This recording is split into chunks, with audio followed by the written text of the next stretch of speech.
মহাভারত স্বয়ংসম্পূর্ণ এই মহাকাব্যে যেমন আছে অধর্মের উপর ধর্মের বিজয়গাথা, তেমনই আছে জীবন দর্শনের মহাশিক্ষা, যা পৌরাণিক হয়েও চিরনতুন, যা আমাদের শেখায় জীবনে নিষ্কাম কর্মের মাহাত্ম্য। মহর্ষি বেদব্যাস দ্বারা রচিত এই মহাকাব্যের কিছু জানা অজানা কাহিনী শ্রোতাদের সামনে তুলে ধরাই হলো আমাদের এই ছোট্ট প্রচেষ্টার উদ্দেশ্য। আগের পর্ব অর্জুনের ব্রহ্মচর্য, উলুপি আর চিত্রাঙ্গদাতে যা শুনেছেন তা একবার ছোট্ট করে মনে করিয়ে দিই। দেবর্ষি নারদের পরামর্শে নিজেদের মধ্যে দ্রৌপদীকে কেন্দ্র করে যাতে কোনো বিরোধ উপস্থিত না হয় তার জন্য পাণ্ডবেরা এক কঠোর নিয়ম বানালেন।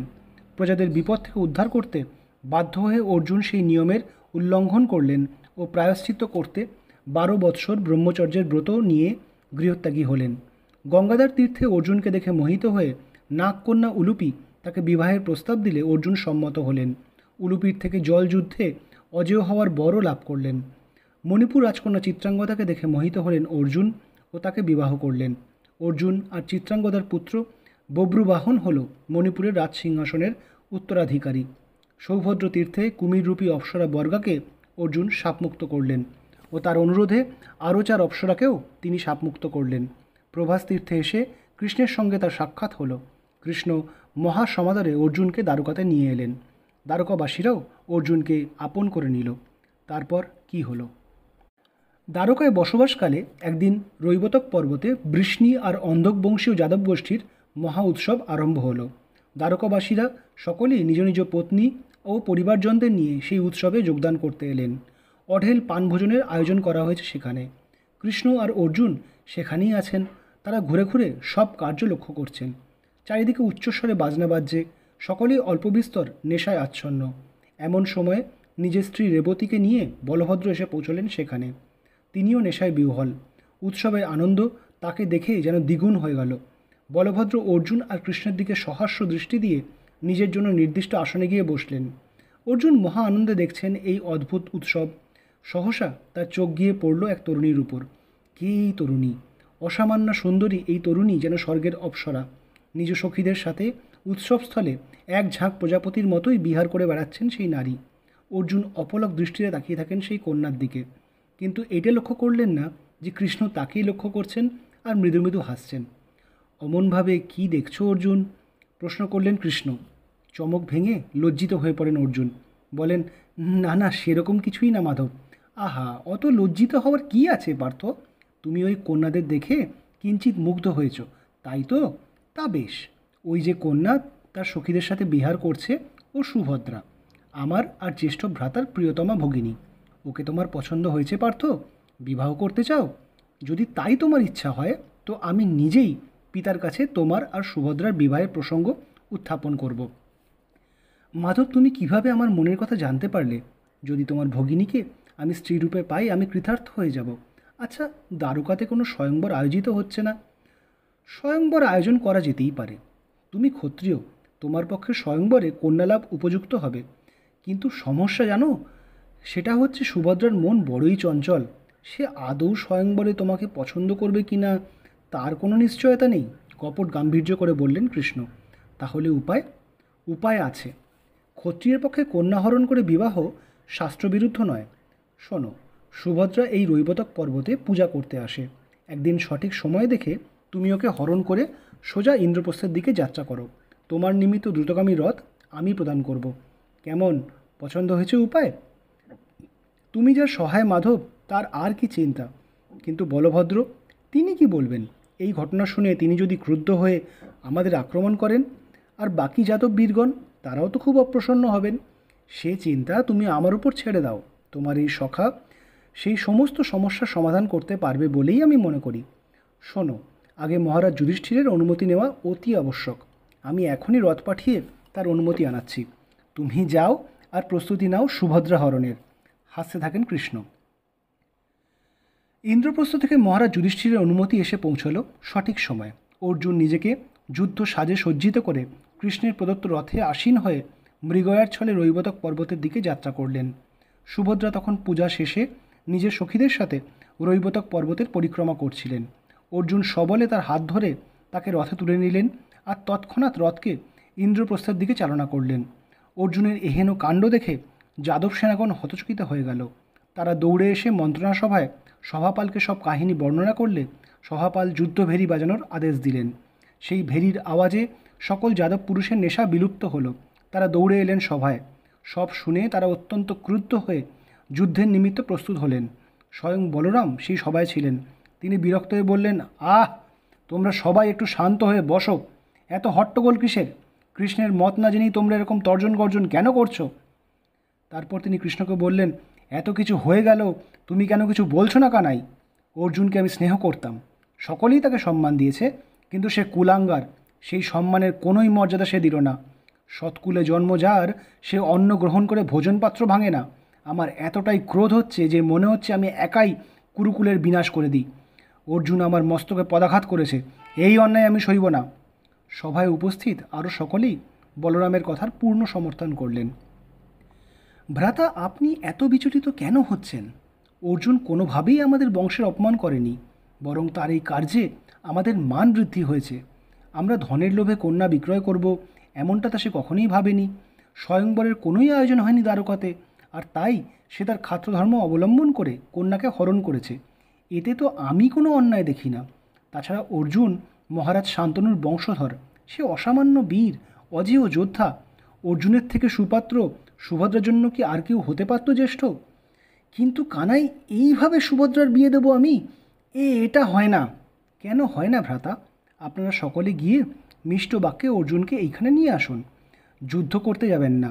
যুদ্ধে যদি সে আপনাদের সবাইকে পরাস্ত করে চলে যায়, তাহলে যাদবকুলেরই অপমান। তার থেকে তাকে আপ্যায়িত করে নিয়ে এলে সেও খুশি হবে, আর আমাদেরও মান বাড়বে। কৃষ্ণের যুক্তির সামনে বলভদ্র নিজের রাগ ধরে রাখতে পারলেন না। নিজে নেতৃত্ব নিয়ে সকল যাদব পুরুষদের সাথে অর্জুনকে আনতে গেলেন তিনি। অর্জুন খুশি মনে ফিরে এলেন দ্বারকায়। সুভদ্রাকে বিবাহ করে 1 বৎসর রইলেন কৃষ্ণ ও বলরামের স্নেহ ছায়ায়। দ্বারকায় বাসের পর তার গৃহত্যাগের অন্তিম বৎসর পুষ্কর তীর্থে অতিবাহিত করলেন অর্জুন। অতঃপর 12 বৎসর পর তিনি ফিরে এলেন ইন্দ্রপ্রস্থে, সাথে নববধূ সুভদ্রা।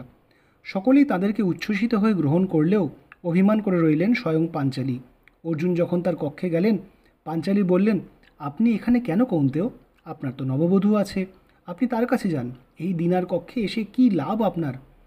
পাঞ্চালী, তুমি মিছিমিছি আমাকে ভুল বুঝছো। তুমি যে আপনার প্রাণপ্রিয়া, তোমার কাছে সকলেই তুচ্ছ। তুমি যদি এরকম করো তাহলে কি হবে? আমি তো আমার ক্ষাত্রধর্মে পালন করেছি মাত্র। কুমার, আমি নিতান্ত সাধারণ এক নারী আপনাকে, কুন্তিপুত্র অর্জুনকে তার ধর্মের বিষয়ে মন্ত্রণা কি করে দেব? কিন্তু জানেন তো, পুনরায় বন্ধন করলে পূর্ব বন্ধনের গ্রন্থি শিথিল হয়ে যায়। সেটাই হয়েছে। আর তাই আপনি এই কক্ষে এসে কি করবেন? দ্রৌপদীর মানভঞ্জনের অনেক চেষ্টা করেও অর্জুন বিফল হলেন। তখন সুভদ্রাকে গোপ বালিকা সাজিয়ে তিনি মাতা কুন্তির কাছে প্রেরণ করলেন। কুন্তি চিনতে পারলেন তাকে। অর্জুনের সাথে তার বিবাহ হয়েছে জেনে খুবই খুশি হলেন, প্রাণ ভরে আশীর্বাদ করলেন। কুন্তির কক্ষ থেকে সুভদ্রা এবার গেলেন দ্রৌপদীর কক্ষে। সেইখানে গিয়ে পাঞ্চালীকে প্রণাম করে বললেন, দেবী, আমি আপনার শপথনী রূপে এখানে আসিনি, এসেছি আপনার দাসী রূপে। আমাকে স্থান দিন আপনার ছায়ায়। দ্রৌপদী বিস্মিত হয়ে যান। কে এই কন্যা? স্বয়ং মুরলীধর মাধবের প্রতিকৃতি যেন স্পষ্ট হয়ে এই কন্যার মধ্যে ধরা দিয়েছে। আর নিজের অভিমানকে ধরে রাখতে পারলেন না দ্রৌপদী। চোখে আনন্দাশ্রু এলো। সুভদ্রাকে আলিঙ্গন করে বলে উঠলেন, তুমি আমার ভগিনী হলে, শপথনী তোমাকে আমি কখনোই ভাবিনি। আশীর্বাদ করি যেন তোমার স্বামী শত্রুশূন্য হন। এসো। ইতিমধ্যে দ্বারকা থেকে বহুমূল্য উপহার নিয়ে স্বয়ং কৃষ্ণ আর বলরাম এসে উপস্থিত হলেন ইন্দ্রপ্রস্থে। অনেক দিন ধরে সকলে মিলে আনন্দ করলেন। তারপর একদিন বলরাম ফিরে গেলেন দ্বারকায়, কৃষ্ণ রয়ে গেলেন ইন্দ্রপ্রস্থে। অর্জুন আর কৃষ্ণ মহানন্দে মৃগয়া করতে লাগলেন। যথাসময়ে অর্জুন আর সুভদ্রার একটি পুত্র সন্তান হল। কৃষ্ণ স্বয়ং এই বালকের সকল দায়ভার নিজের কাঁধে তুলে নিলেন। নিজের কনিষ্ঠ মাতুলের সমসামান্য তেজ নিয়ে জন্মানো এই অত্যাশ্চর্য বালকের নাম রাখা হলো অভিমন্যু। এদিকে দ্রৌপদী ও পঞ্চপাণ্ডবের ঔরসে 5 বীরপুত্রের জননী হলেন। যুধিষ্ঠিরের পুত্র প্রতিবিন্ধ, ভীমের পুত্র সুতোষম, অর্জুনের পুত্র শ্রুতকর্মা, নকুলের পুত্র শতানিক ও কনিষ্ঠ পাণ্ডব সহদেবের পুত্র শ্রুতসেন। একদিন কৃষ্ণ আর অর্জুন তাদের সুহৃদদের নিয়ে যমুনায় জলবিহার করতে গেলেন। যমুনার তীরে খাণ্ডববন দর্শন করে তারা নিজেদের নির্বাচিত বিহার স্থানে এসে উপবিষ্ট হলেন। কৃষ্ণ আর অর্জুন যখন নিজেদের মধ্যে জটিল তত্ত্ব আলোচনায় মগ্ন, এমন সময় এক দীর্ঘদেহী ব্রাহ্মণ সেখানে এসে উপস্থিত হলেন। তার বর্ণ তপ্ত কাঞ্চন তুল্য, শ্বশ্রু পিঙ্গল বর্ণ, মস্তকে জটা, পরিধানে সন্ন্যাসীর বস্ত্র। তিনি এসে কৃষ্ণার্জুনকে সম্বোধন করে বললেন, হে বীরদয়, আমি বহুভোজী ব্রাহ্মণ, আমি বহু পরিমাণে ভোজন করে থাকি। আমার মাংস ভোজনের ইচ্ছা হয়েছে, আপনারা আমার সেই ইচ্ছা পূর্ণ করুন। কৃষ্ণ উত্তর দেন, হে ব্রাহ্মণদেব, আপনার ইচ্ছা আমরা অবশ্যই পূর্ণ করব, কিন্তু তার পূর্বে আপনার প্রকৃত পরিচয় জানতে ইচ্ছা হয়। ধন্য যাদবশ্রেষ্ঠ, আপনি আমার ছদ্মবেশ ধরে ফেলেছেন। আমি অগ্নি, অন্ন আমার চাই না। এই যে সম্মুখে খাণ্ডব বন আছে, আমি তা দহন করতে ইচ্ছা করি। শ্বেতকী নামের এক রাজা নিরন্তর যজ্ঞ করতেন। সেই যজ্ঞ ধুমে পুরোহিতদের চক্ষু পীড়িত হলে তারা আর যজ্ঞ করতে চাইলেন না। তখন মহারাজ শ্বেতকী মহাদেবের তপস্যা করে তাকে প্রীত করলেন। আশুতোষ আবির্ভূত হলে মহারাজ তাকেই যজ্ঞের পৌরোহিত্য করতে অনুরোধ করলে মহাদেব স্মিত হাসে সে অনুরোধ প্রত্যাখ্যান করলেন। তখন মহর্ষি দুর্বাসা সেই যজ্ঞের পৌরোহিত্য করতে সম্মত হলেন। 12 বৎসর ব্যাপী সেই যজ্ঞে অপরিমিত পরিমাণ ঘি পান করে আমার ক্ষুধামান্দ উপস্থিত হয়েছে। তার নিরাময়ের জন্য আমি পরমপিতা ব্রহ্মার কাছে গেলে তিনি আমাকে খাণ্ডব বন দগ্ধ করে সেখানে নিবাসকারী সকল প্রাণীর মাংস ও মেদ ভক্ষণ করতে বলেন। তাতেই আমার অরুচি দূর হবে। হে অগ্নিদেব, আমার আমার আপনাকে দেওয়ার কিছুই নেই। আপনার অসাধ্য কী আছে? প্রশ্ন করলেন অর্জুন।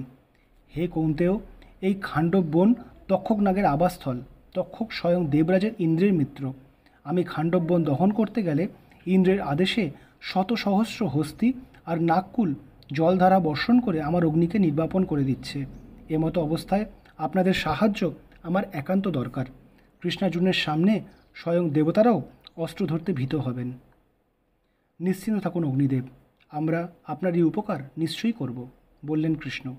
কৃষ্ণার্জুনের থেকে ভরসা পেয়ে অগ্নি উদ্যত হলেন খাণ্ডব বন দহন করতে। স্বয়ং দেবরাজের কানেও পৌঁছল সেই খবর। তিনিও এর নিরাময়ে উদ্যত হলেন। এরপর কি হবে আজ এইখানেই শেষ করছি। আগামী পর্বে মহাকাব্য মহাভারতের আরও কিছু কাহিনী নিয়ে আবার আমরা আপনাদের কাছে আসব। ভালো লাগলে জানাতে ভুলবেন না।